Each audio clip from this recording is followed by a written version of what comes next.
Let's go! Complete game coverage of the Cougars is right here on the KSL Sports Zone. It's a Big 12 title game showdown for Kalani Sitake and the Cougars as they square off against Texas Tech for a spot in the college football playoff. Exclusive Big 12 title game coverage on the Zone is presented by JCW's, the Burger Boys. Quality and a lot of it. You're locked on to JJ and Alex on 97.5, the KSL Sports Zone. All right, everybody, welcome on in. It is JJ and Alex, 97.5 the KSL Sports Zone. Alex, Kirry, Jeremiah Jensen, Scotty G, Scott Garrard, host of Hanson Scotty, of course, every day from noon to 3 right here on the KSL Sports Zone. Nice enough to come down to the JCWs here in American Forks. Scotty, what's up, man? Not much. Life is good, man. I would imagine that there was a collective sigh of relief in Provo and down here in Utah County when people heard the news that Kalani's going to be sticking around. The initial reports come out, and what were the thoughts that you guys had on you guys' show? Well, it was funny because we kept getting word from various people throughout the show. Yesterday, he's gone. It's over. It's gone. Wow. And then other people saying he ain't going anywhere. He's staying. And so we were just like, all right, let's just kick the field goal right down the middle. We're not going either way, staying or going, because there were so many people that were emphatic one way or another. Nobody was on the fence. It was, I got a text from a buddy of mine who's been really good to me in terms of coaches and athletic directors and stuff like that. And he texted me a couple days ago and said, Kalani Sitake, huh? And I'm like, he's not going anywhere. Yeah, I said, I will buy you dinner anywhere you want if he leaves. And then yesterday during the show, he texted me. He's like, Ruth Chris next Tuesday. Wow. And I'm like, oh crap. and then today, this morning, I get a text from him. He's like, could we just settle on Burger King? I was going to say, fine. I was going to say, he's like, I'll come to JCW's and see if we can comp. Yeah, exactly. And that's today. The thing. Right now, just come on down to JCW's. He underestimated the power of some of these donors here in Utah County. I mean, when they hit the old what's the shell? You know, you do in Hawaii. Oh yeah, I know what you're talking about. And all of a sudden, boosters assemble, and everybody just comes running. They look like the kids running out of Indiana Jones and the Temple of Doom, just all spilling out and saying, "What do you need? Let's go." Yeah. Oh, I love it. And part of the issue is that obviously people start to go, so what does he want? What's his greediness? What? And I think that coaches look at it, and whether or not Kalani's like this or not, Kalani's like the most. I mean, look, what does he say? What's their big thing? Humble and hungry, humble and hungry, humble and hungry. And so then people go, oh, nice humility from the guy who keeps saying humility all the time. But I think that what this does, and I think that maybe the demands that are going untalked about are the ones where he wants the program to get better by his assistants getting taken care of. He's a guy who goes, take care of these guys. I like getting paid a lot. It's nice, right? I'm eating nice, and it's great. But take care of these guys. And then the new thing is to go the Lane Kiffin route and go, what's the NIL money we're talking about we could do? What can we guarantee on the roster? What can we put to the roster every year so that we can compete with and it's easy to go those guys and say Texas Tech, the guys you're playing against in the conference championship game this weekend. But it's also easy to just go, I love that. That's great. What about these guys over here that are even the bigger fish that you've got to be? Listen, it's not good enough to just be as good as Texas Tech anymore. If this conference is going to go to a different level, programs like BYU need to step up like Texas Tech has stepped up. So Joey McGuire was, and I like Joey McGuire. I think he's a heck of a coach, but he was a 500, sub-500 coach up until this year. Yep. What happened?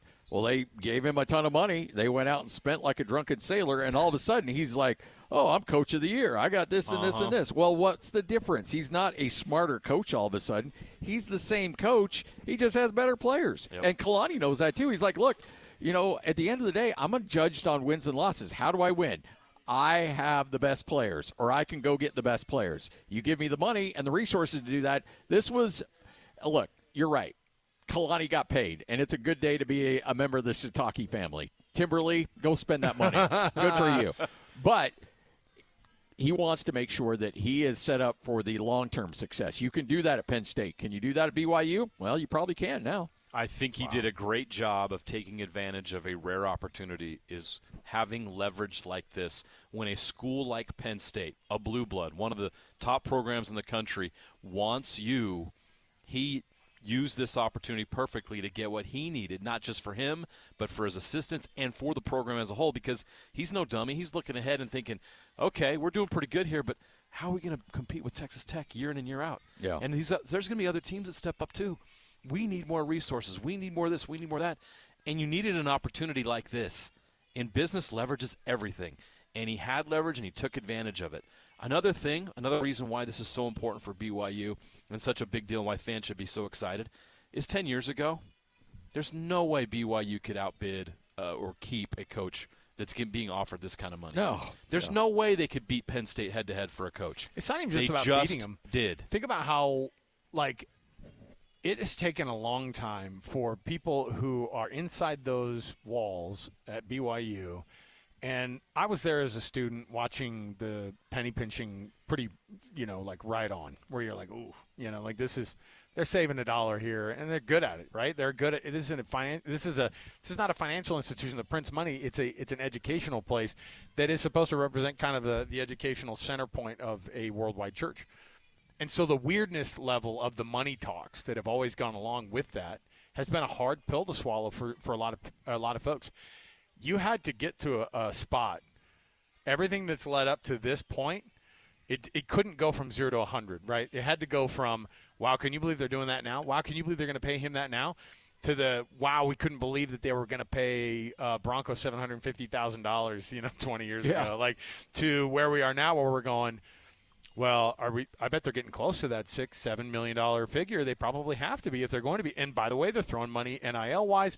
Look at what basketball's doing.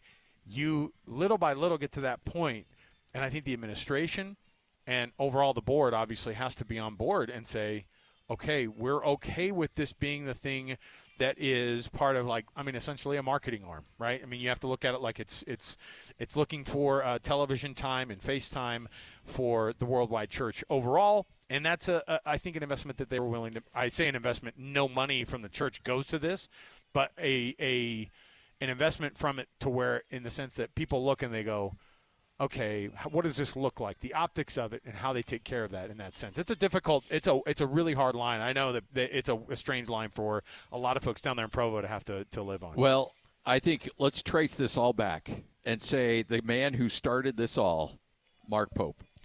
Mark Pope leaves, goes to Kentucky, and BYU's like, okay, are we going to get poached by Kentucky? Is this really what's going to happen now? It'll happen every time. Are we going to play at this level? Yeah. And all of a sudden, so they bring Kevin Young, pay him a ton of money. Then they go build that roster. And then Kalani Sitake is like, well, football's the front porch of every university. He rolls off 11 wins and double digits last year. And it's like, okay, you've made the commitment to basketball. Are you making the commitment to football?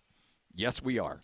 And here, I think that Mark Pope hire by Kentucky really opened a lot of people's eyes. And you have to decide where you want to be.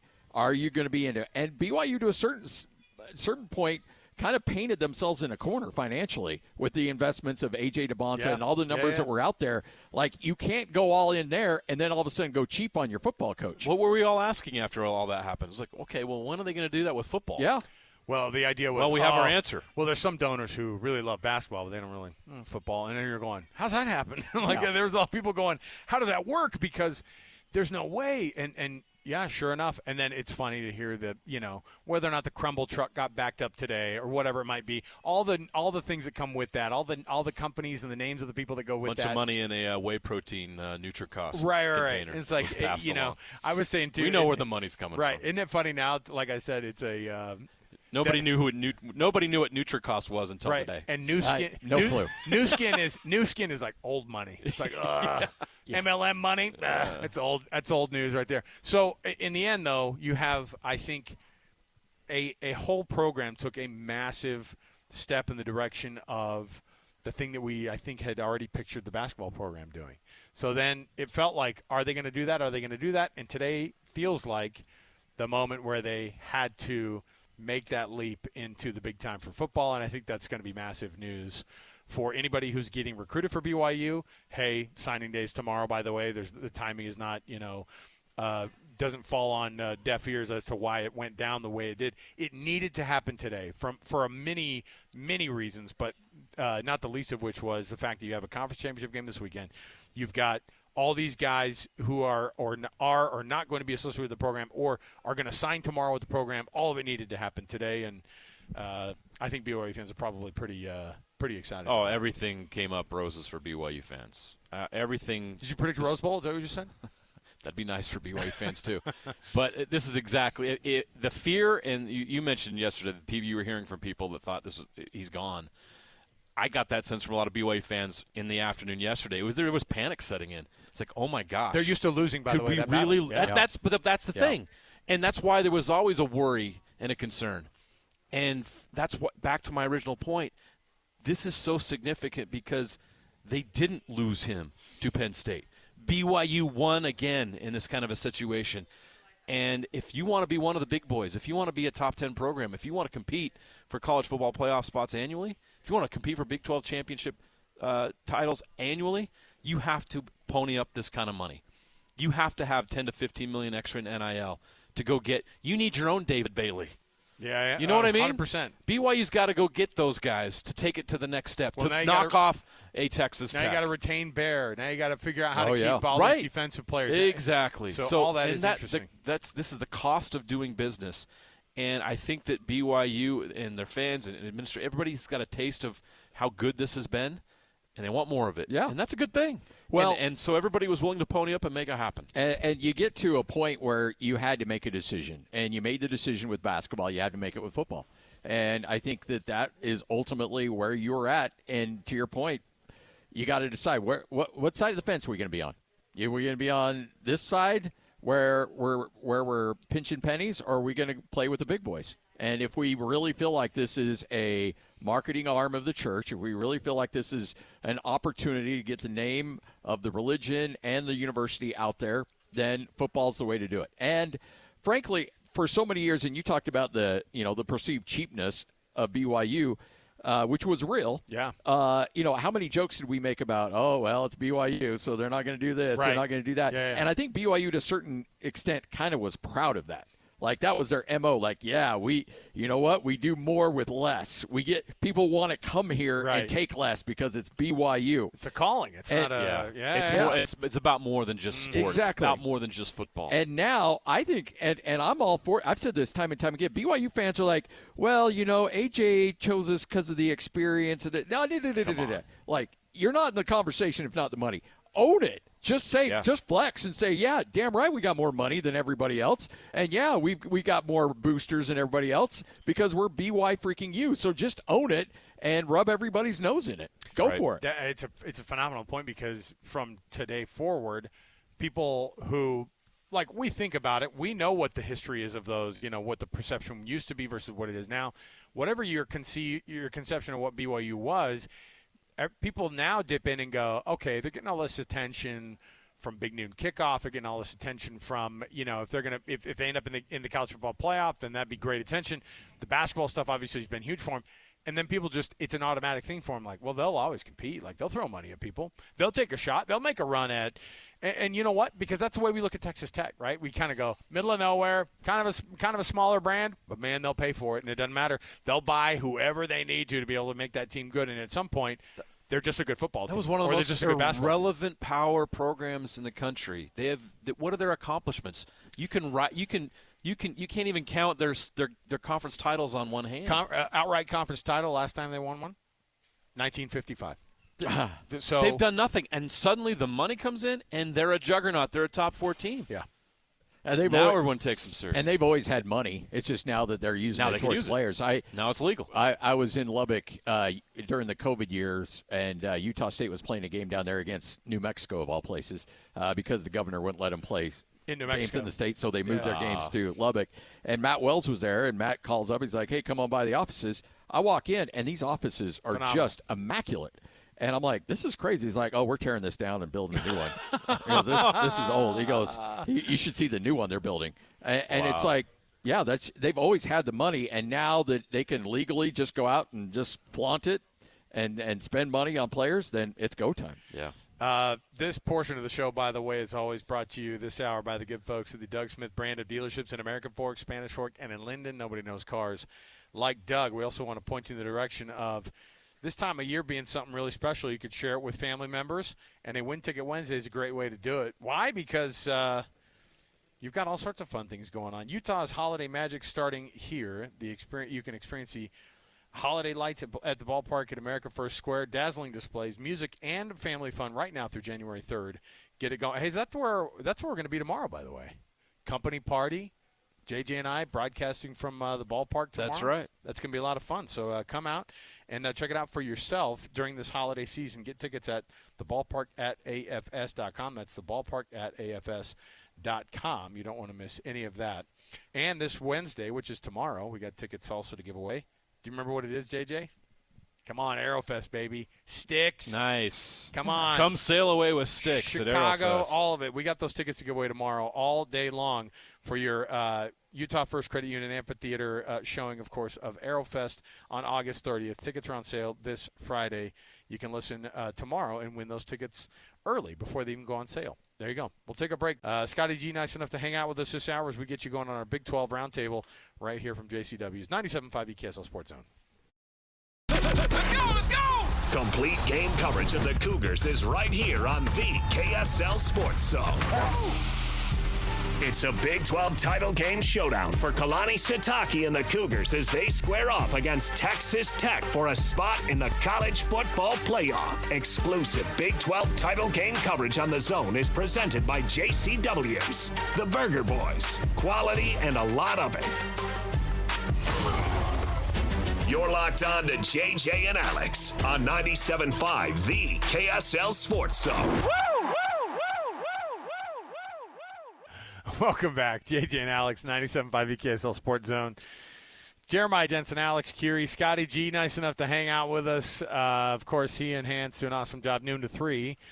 They were on the air when we all got kind of the reports that Kalani Sitake was indeed. Have we gotten anything official from anybody yet? I've not seen anything official. They're coming off the practice field at 5-ish, and I was chatting with Mitch Harper earlier. We did our Big 12 show earlier, and he goes, yeah, they're letting me talk with Fessy and K-Pop right after practice. I was surprised they gave them to me. And I said, oh, yeah, that could be a little bit weird. But now it's going to be high fives all around from the coaching staff, man. Yeah. I'm pretty excited about it. So those reports came out. BYU's got a Big 12 championship game to play, and they've got to figure out how to crack this nut that is the Texas Tech Red Raiders, which was not only a tough putt back in October when they went down to Lubbock. It was like not even close, and they were outclassed. They've outclassed everybody this year, obviously, except for Arizona State when they didn't have Baron Morton at quarterback, and they were there on the road. Wait to hear that for the whole first hour from PK. But I will say that this team just has felt like they keep getting better and better and better. And I have a hard time picturing what it's going to have to be. And then we went through the roadmap with PK and DJ the first hour about how this thing gets done, JJ. And I didn't necessarily feel better about it afterward because it was like, okay, create 3 turnovers. Okay, Bear's going to have to throw for 300 yards. But be +3 in the turnovers. Bear's going to throw 300 yards. Got to have his best game. Also, who's going to be basically the Jordan Tyson for that team, and you're like, all right, there's a lot there. And it was, also, by the way, you have to have your best defensive game that you've had all season long. So there's a lot there. But, Scotty G, how does this team go down to Lubbock and wrangle their feelings with all the stuff? Or Arlington this time. Oh, sorry. Down to Arlington this time. And It's all the same thing. I think BYU fans are actually pretty excited that it's not Lubbock now. This is going to Jerry World. But what's it look like? Like, I just can't, in my mind, I have a hard time thinking that BYU could just flip a switch and go, oh, no, there were a couple things in that game. We just switched that up a little bit. It was just such a thorough butt kicking down in Lubbock that I don't know what to think. Well, Hans, and you'll have Hans on at 5 o'clock. Hans has painted a really great picture on this, and I agree with him wholeheartedly, is that they babied Bachmeier in that game. Yeah. And look, I get it. That's a great defensive line you're up against. You do have a healthier L.J. Martin. You do have a healthier Jack Kelly, which I certainly think helps. But you've got an offensive line, especially on those edges. You're going to be like, hey, you guys have to play the game of your year because we're not keeping a tight end. We might keep 6. We're not keeping 7 in. Yeah. And we might chip here and there to help you out a little bit, but guess what? We're going to have to be a little bit more explosive. They need to throw that ball to him. Yeah. He's been phenomenal coming out and catching those balls, but you're right. They can't just use him to chip. That's not his game anyway. That's not the best version of it. So you've got to be more explosive offensively. And look, you're on house money anyway. Nobody expected you to be there.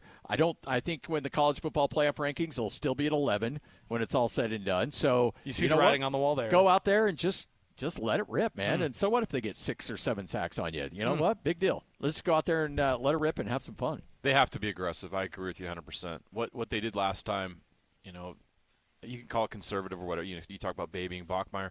Yeah, of course. That was a hostile environment. That defense is no joke. That front is unbelievable. I mean, we saw them against both BYU and Utah.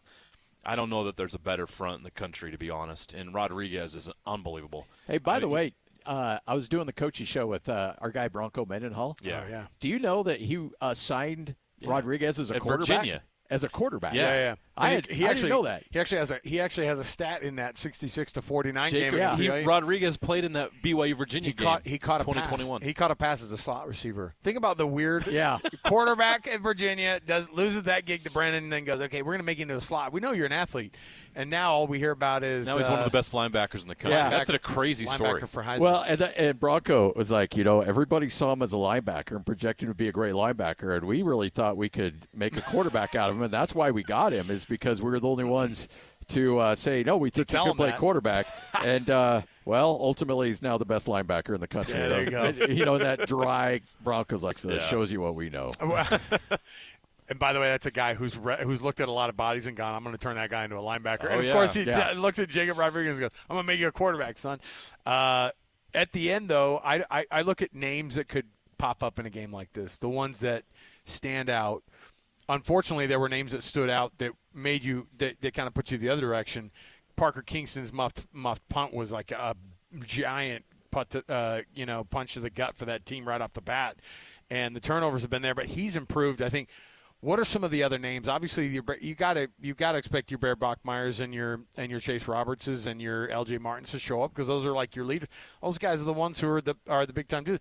On defense, it's Jack Kelly, Isaiah Glasser, those types of guys. What other names pop up? Do you think that could make impacts on the fringe of a game like this to make a difference in Arlington? I mean, I go to Parker Kingston. You can't have self-inflicted mistakes. Yeah. And that to me is if you play a clean game, I think you have a chance to be right there with Texas Tech.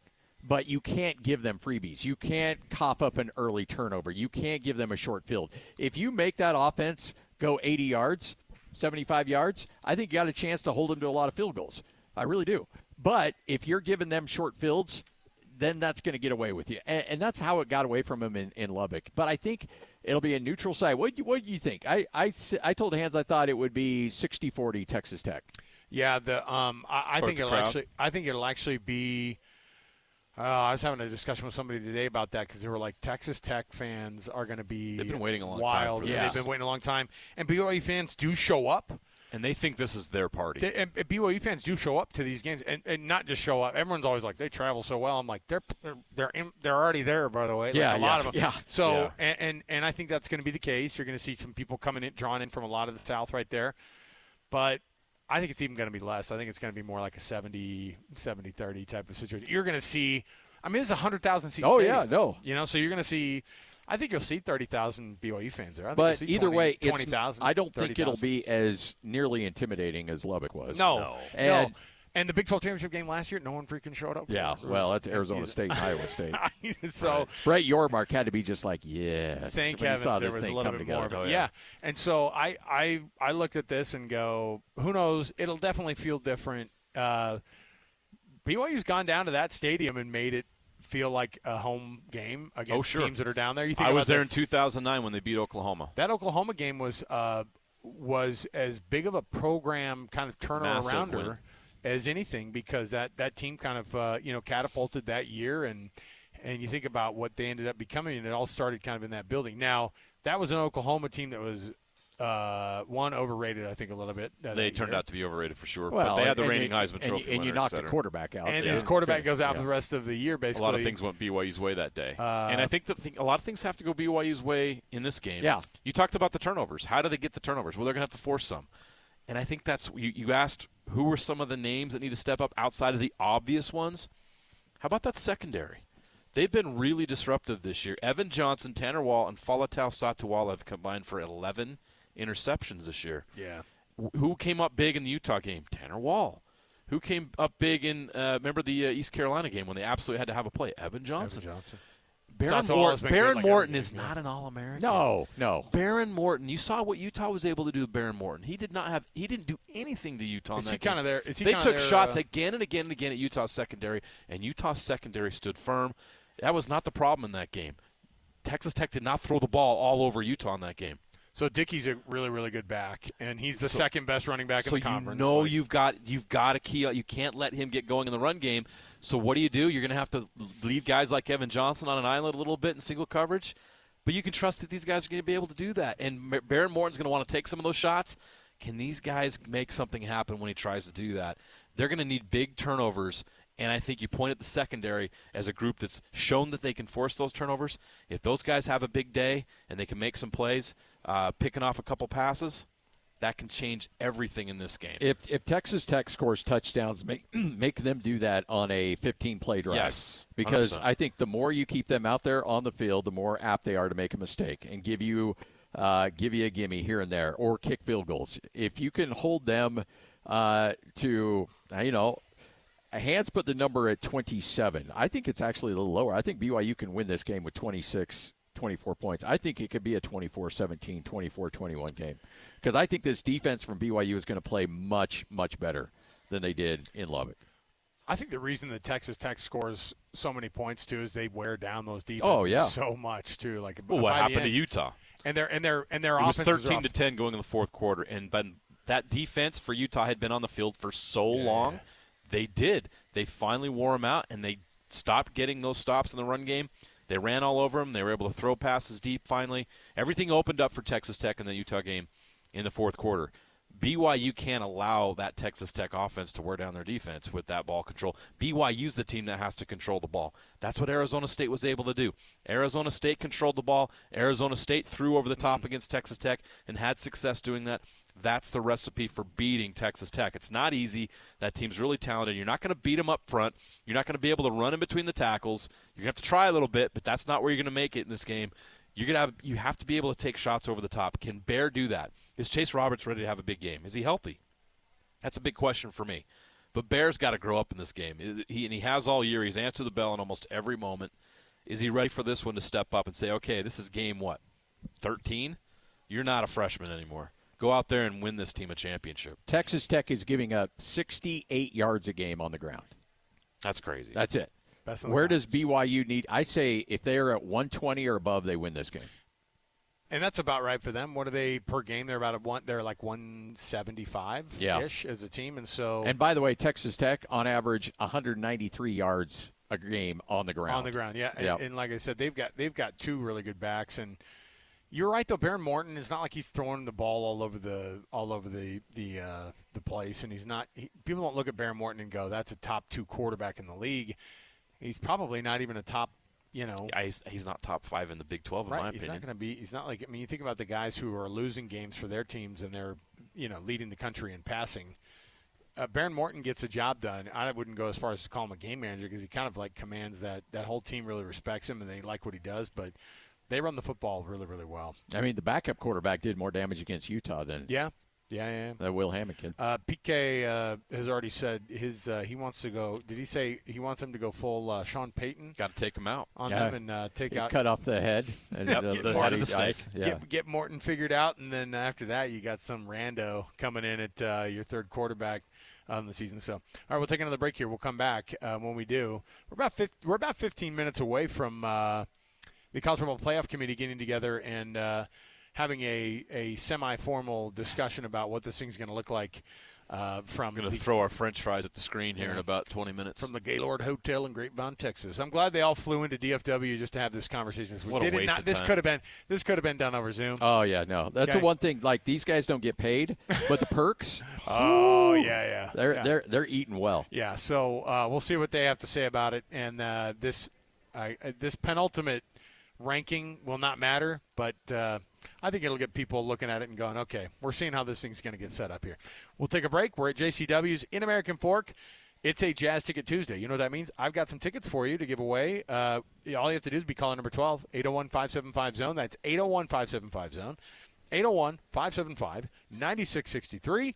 You get yourself a pair of tickets to see the Jazz and the Thunder coming up on Sunday at Delta Center, December 7th. So give us a call right now. We'll give those tickets away, and we've got another pair to give away next hour on a Jazz Ticket Tuesday. Stay here, 97.5 KSL Sports Zone. Let's go! Complete game coverage of the Cougars is right here on the KSL Sports Zone. It's a Big 12 title game showdown for Kalani Sitake and the Cougars as they square off against Texas Tech for a spot in the college football playoff. Exclusive Big 12 title game coverage on the Zone is presented by JCW's, the Burger Boys, quality and a lot of it. You're locked on to JJ and Alex on 97.5, the KSL Sports Zone. All right, welcome back, JJ and Alex, 97.5 KSL Sports Zone. We're 5 minutes away from the top of the hour. We're anticipating ESPN going through, and just a formality for this week, the second to last rankings of the college football playoff is going to roll out here at the top of the hour. It'll be interesting to see what they do. What's been weird is watching the AP just kind of kick Utah backward every week, and you're kind of going, what are we doing here?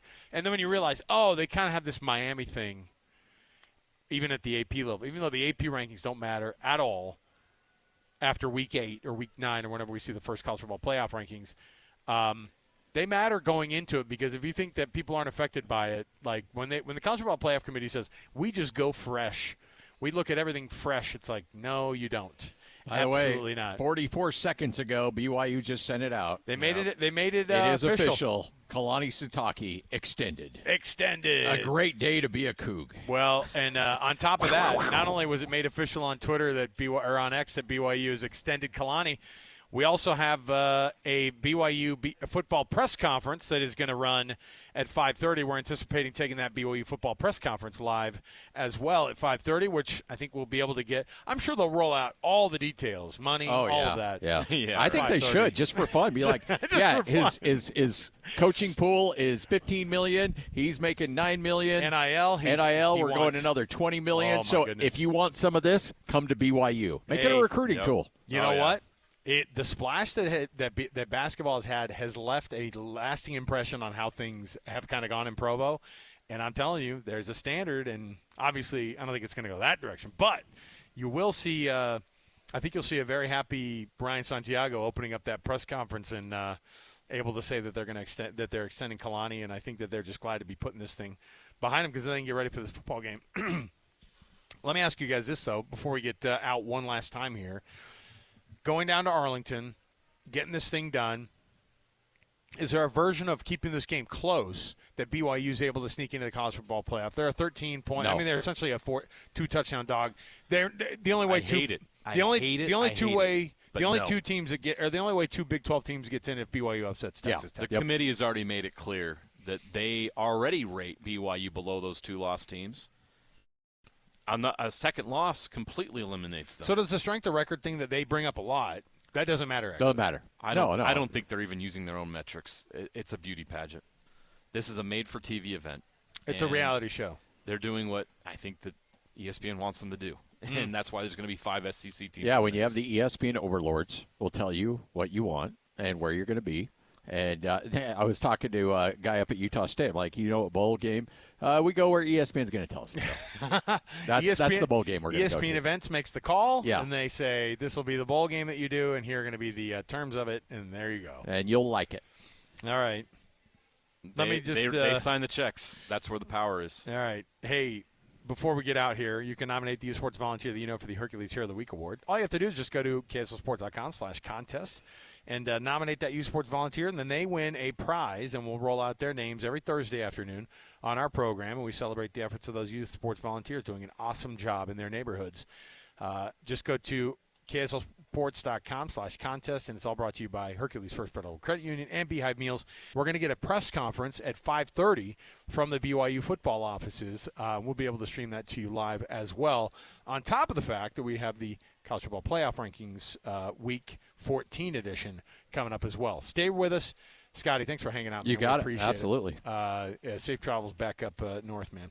We'll take the break here. We'll come back. Got more to go. Stay here. 97.5, the KSL Sports Zone.